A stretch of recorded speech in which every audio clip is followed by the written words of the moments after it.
ภัณฑ์น้ำมันหล่อลื่นเพาซ่าและสเตทเป็นผลิตภัณฑ์ที่ว่ามีคุณภาพซึ่งผลิตโดยบริษัทน้ำมันปิโตรเลียมไทยจำกัดซึ่งเป็นผู้ผลิตจากประเทศไทยและได้รับการยอมรับในระดับสากลด้านมาตรฐานคุณภาพการผลิตทางด้าน ISO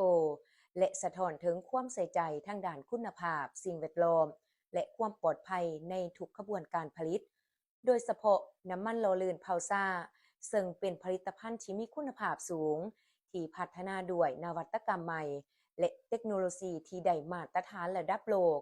เฮ็ดให้ลูกค้าทางภายในและต่างประเทศต่างให้การยอมรับซึ่งก่อนเปิดพิธีอย่างเป็นทางการได้มีการเสิร์ชสิงโตเปิดงานเพื่อความเป็นสิริมงคลให้กับงานและรับชมการแสดงศิลปะจากนั้นทานจันทพรอินทรีย์เสียงใหม่ห้องประธานบริษัทพีทีเพชรพจันทร์ประเสริฐลาวจำกัดผู้เดียวก็ได้กล่าวเปิดงานขอบใจลูกค้า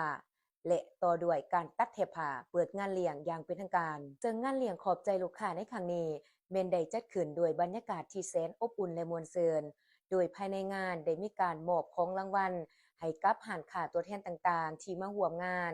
และภายในงานยังมี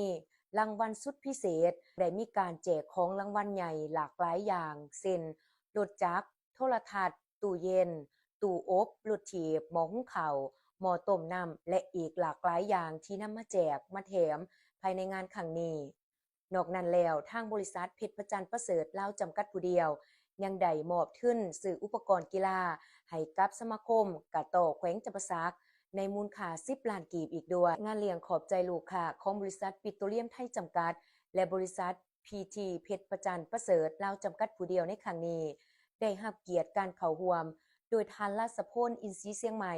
ประธานบริษัทเพชรพจันทร์ประเสริฐลาวจำกัดผู้เดียวพร้อมด้วยภรรยาและท่านอภิวัตรสมบูรณ์ขันธ์ห้องหัวหน้าแผนกอุตสาหกรรมและการค้าแขกเชิญภายในและต่างแขวงจาก4แขวงภาคใต้สารวันเซโกงและอัตตปือ